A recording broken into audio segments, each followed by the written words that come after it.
मैं गरीब घर की लड़की थी। मेरी शादी एक ऐसे शख्स से हुई जो विदेश में नौकरी करता था। ये रिश्ता मेरे मामा ने लगवाया था। उन्होंने मेरी फ़ोटो उस लड़के के परिवार वालों को दिखाई और उन्हें मैं फ़ोटो में देखते ही पसंद आ गई और उन्होंने इस रिश्ते के लिए हाँ कर दी। मेरी शादी बहुत सिंपल तरीके से की गई थी। शादी करके जब मैं अपने ससुराल गई तो मैं बहुत खुश थी। मेरा स्वागत बहुत अच्छे से किया गया था। मेरे ससुराल का घर मेरे घर से दुगना बड़ा था। उसमें कई लोग एक साथ रह सकते थे। मेरे ससुराल में मेरी सास ससुर और मेरे जेठ और जेठानी भी रहते थे। मैं अपने पति के साथ काफ़ी खुश थी। फिर एक हफ्ते के बाद मेरे पति को विदेश जाना पड़ा, क्योंकि शादी से पहले ही उन्होंने हमें बता दिया था कि वह विदेश चले जाएंगे। इसी वजह से मैंने उन्हें हंसी खुशी विदा कर दिया, लेकिन उनके दूर जाने का गम मुझे अंदर ही अंदर सता रहा था। एक रात मैं जाग रही थी, तभी मेरा जेठ एक सीडी लेकर आया। जब मैंने उनसे पूछा तो वह कहने लगा कि इसमें एक फिल्म है जिसे मैं और मेरी पत्नी रोज रात को बैठकर देखते हैं। मैं रात को अकेली बोर होती, इस वजह से एक दिन मैंने वह फिल्म देखने की जिद की तो जेठ जी ने कहा, ये तुम्हारे देखने वाली फिल्म नहीं है। मैं हैरान थी कि आखिर इस फिल्म में ऐसा क्या है जो मैं नहीं देख सकती। ये कहकर अपने कमरे में चले गए और अंदर से उन्होंने कुंडी लगा ली। मैंने एक बात भी गौर की थी, जब से मैं शादी करके इस घर में आई थी, मेरे जेठ और जेठानी जी मुझसे कम ही बात करते थे।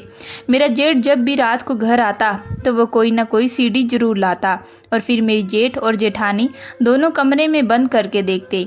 मेरे ससुराल में 2 ही टीवी था, एक मेरे सास ससुर के कमरे में और दूसरा मेरी जेठानी के कमरे में। मेरे पति के कमरे में टीवी इस वजह से नहीं था क्योंकि मेरा पति विदेश में रहता था। वह अक्सर कभी कदार ही यहाँ रहता, इसी वजह से टीवी लगाने की जरूरत नहीं पड़ी। लेकिन हमारी शादी हो गई थी। अब मैं घर पर अकेली बोर होती। मुझे हमेशा मेरे जेठ और जेठानी की हरकतें बहुत अजीब लगती। भला ऐसी कौन सी फिल्म थी जो बंद कमरे में सबसे छुपा कर देखी जाती। मैं सोच सोच कर परेशान होती। कभी कदार सोचती कि मैं अपने पति से इस बारे में बात करूं। फिर मैं ये सोच कर चुप हो जाती कि कहीं मेरा पति यह न समझे कि मैं उसके बड़े भाई की जांच पड़ताल कर रही हूँ। मैं रोज सुबह जल्दी उठती और घर का सारा काम करती। मेरी सासू माँ मुझसे बहुत खुश थी। वह हमेशा कहती, जब से तुम आई हो मेरी बड़ी बहू को घर का कोई काम ही नहीं मिलता। मेरी सास मुझसे बहुत प्यार करती, लेकिन जब मैं अपनी जेठानी की तरफ देखती तो उनका मुंह गुस्से से लाल हो जाता और मैं अपने कमरे में चली जाती। मैं ये सब नज़रअंदाज करके अपने कमरे में जाती, क्योंकि अगर मैं इस बारे में अपने पति से या किसी से भी कुछ बात करती तो शायद वह गलत ही समझते। इसलिए मैंने इस बारे में किसी को कुछ नहीं कहा। एक दिन शाम को मैं बगीचे में चाय पी रही थी, तभी मेरे पति का फ़ोन आया। वह मुझसे हालचाल पूछ रहे थे। तभी मैंने उनसे कहा कि मुझे आपकी बहुत याद आती है, आप जल्द से जल्द यहाँ आ जाएं या मुझे अपने पास बुलाएं, मेरा मन नहीं लगता। लेकिन तभी मेरे पति ने कहा कि तुम भाभी के साथ वक्त गुजारा करो, तुम्हारा मन लग जाएगा। मेरी भाभी बहुत अच्छी हैं। उनकी बातें सुनकर मैं अपने ही ख्यालों में गुम हो गई कि उन्हें अब मैं क्या बताती कि जब से मैं शादी करके आई हूँ आपकी भाभी मुझसे बात ही नहीं करती। जब मैं चुप हो गई तो मेरा पति पूछने लगा, क्या बात है, तुम इतना शांत क्यों हो। मैं बोली, आपकी भाभी तो सारा दिन अपने कमरे में रहती है और जब आपका बड़ा भाई घर पर आता तो दोनों तुरंत कमरा बंद करके अंदर चले जाते। वह दोनों मुझसे बिल्कुल नहीं बात करते। मेरे दिल में जो आया था मैंने अपने पति को सारी बात बता दी। मेरे पति ने फिर कहा, जरूर भाई काम से थक गए होंगे, इस वजह से वह बात नहीं कर पाए। तुम्हें भी आए हुए को थोड़े दिन ही हुए हैं, धीरे धीरे सब लोग तुम्हारे साथ घुल मिल जाएंगे, तुम चिंता मत करना। मेरे भाई और भाभी दोनों बहुत अच्छे हैं। मैंने अपने पति की बात सुनकर आगे कुछ नहीं कहा। अगले दिन मैं अपने कामों में लग गई। सुबह के बर्तन धोए, फिर हॉल में झाड़ू पोछा मार रही थी। तभी मेरी सास 2 मिनट हॉल में रखे चारपाई पर बैठी कि मेरी जेठानी आ गई और कहने लगी, देवरानी जी नाश्ता बना दो। उनके कहने का अंदाज बहुत अलग था, मानो जैसे वह अंदर ही अंदर मुझसे गुस्सा हो। मुझे शुरू शुरू में उनका व्यवहार बहुत अजीब लगता, लेकिन मैं कहती किससे। मैं घर का माहौल खराब नहीं करना चाहती, क्योंकि अभी अभी मेरी शादी हुई, इसलिए मैं चुपचाप अपनी जेठानी का काम करती। मैं किचन में गई और नाश्ता बनाकर अपनी जेठानी के सामने रख दिया। तब तक मेरे जेठ जी भी उठ गए थे। फिर मैंने उनके लिए भी नाश्ता बना कर दिया और अपने कमरे में आ गई। मैं अपने जेठ जी के सामने बहुत कम जाया करती, क्योंकि उनकी नज़रें बहुत मुझे अजीब सी लगती थी। मैं अपने कमरे के बिस्तर पर आकर बैठ गई। मेरे हाथों में बहुत दर्द हो रहा था। दिन भर मैं घर का बहुत काम करती, मेरी आंखों से आंसू बह गए थे। इतने में मेरे पति का फ़ोन आया और वह मुझसे मेरा हाल चाल पूछने लगे। मेरा पति दिन में 2 से 3 बार मुझे फ़ोन ज़रूर करते। वह मुझसे बहुत प्यार करते थे, क्योंकि जब भी मैं उनसे फ़ोन पर बात करती तो उनके पास जाने की जिद करती, लेकिन मुझे वो यही कहते कि जब वक्त आएगा तो वह मुझे अपने पास बुला लेंगे। आज नाश्ता बनाते बनाते मेरा हाथ कट गया था, तो मैंने अपने पति को यह बात बताई तो वह मुझ पर गुस्सा होने लगे। कहने लगे कि तुम्हारा ध्यान कहाँ रहता है, तुम थोड़ा ध्यान से काम किया करो। मैंने उन्हें कहा कि वह गलती से मेरे हाथ पर लग गया, मैंने दवा भी ली है, अब चिंता न करे। फिर वह कहने लगे कि भाभी को बोल देती, वो तुम्हें दवा दे देते। मैंने उन्हें कहा कि नहीं, मैंने दवा लगा ली है। अचानक मेरे इतने तेज बोलने से वह चिंतित हो गए। कहने लगे कि आखिर कुछ और बात है। मैंने उन्हें कहा कि ऐसी कोई बात नहीं है। अब उन्हें मैं क्या सच बताती कि उनकी भाभी रोज मुझसे बात नहीं करती, वह तो मुझे देखना भी पसंद नहीं करती। इस बार मैंने अपने पति को कुछ नहीं बताया। मुझे यकीन था कि वे अपनी भाभी की तारीफदारी जरूर करेंगे। शाम को मेरी जेठानी जी ने चाय बनाने के लिए कहा था, तो मैंने उनके पति के लिए चाय बना दी। चाय पीकर वह दोनों चले गए और चाय के कप वहीं छोड़ गए। इतने में मेरी सास वहां आई और यह सब देखकर गुस्सा होने लगी।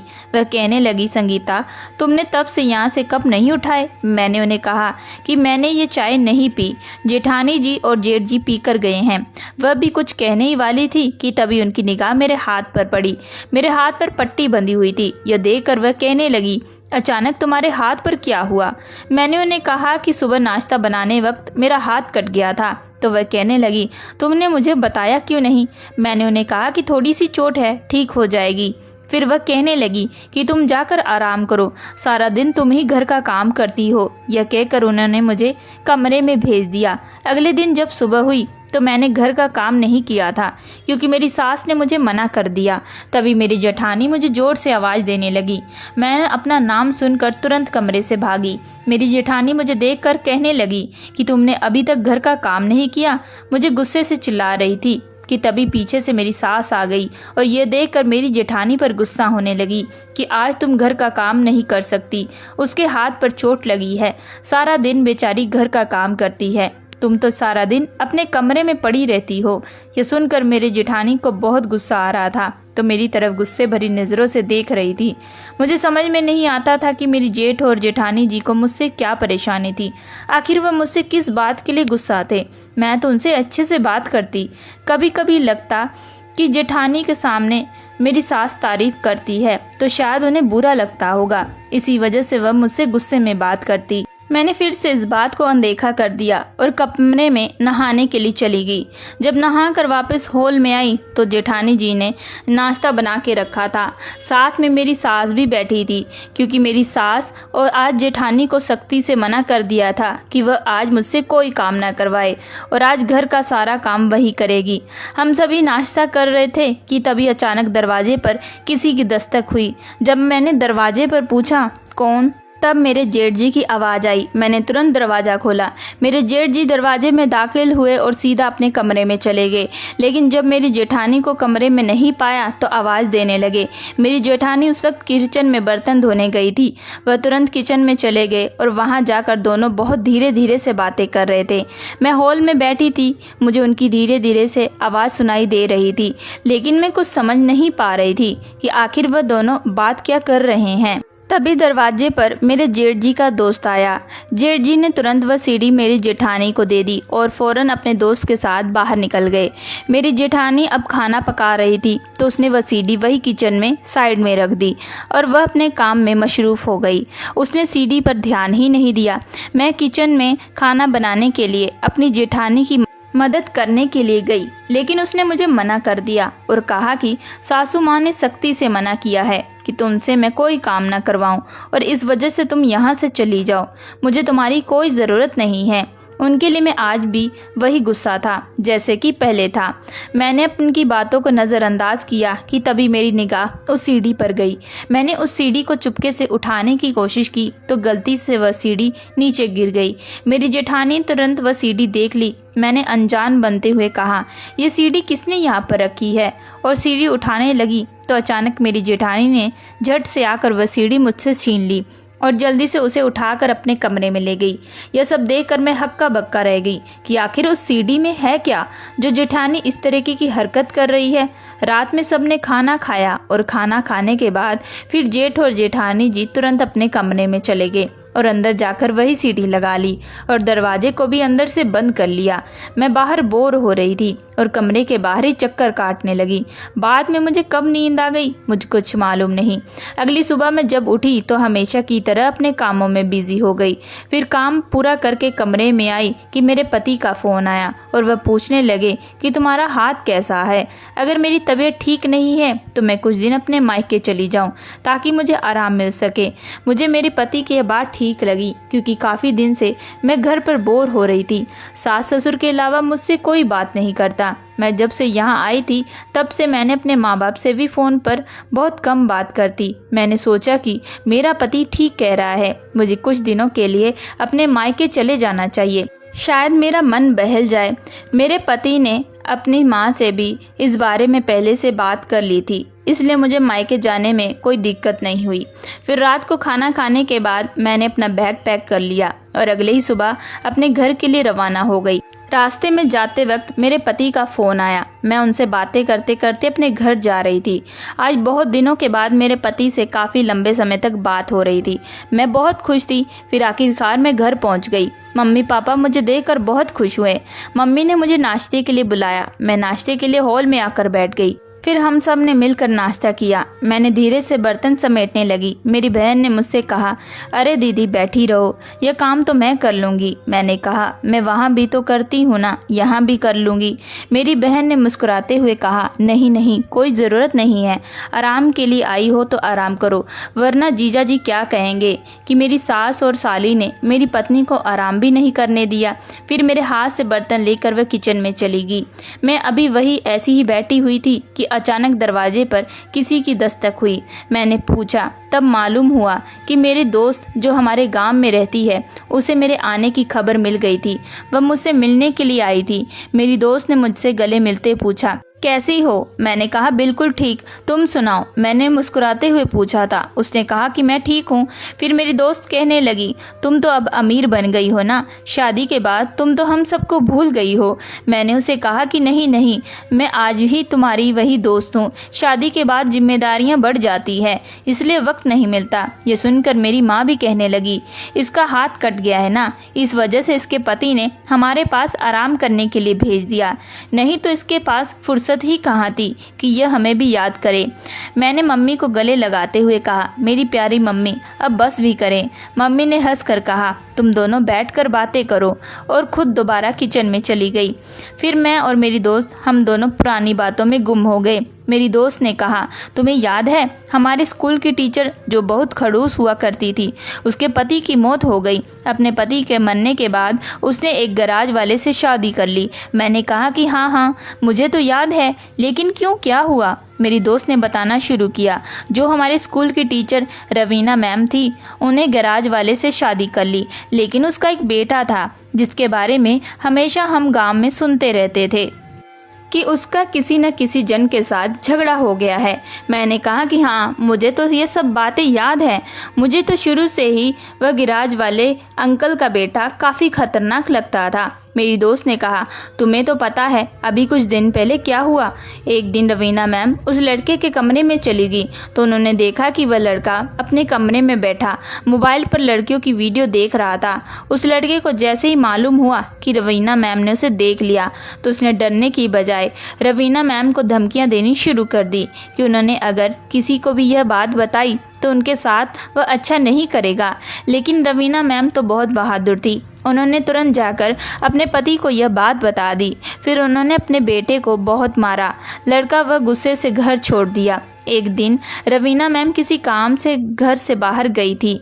उनकी जो बेटी थी उस लड़के ने पकड़कर उसे बहुत मारा, जिसकी वजह से वह पागल हो गई और वह लड़का तभी से फरार है।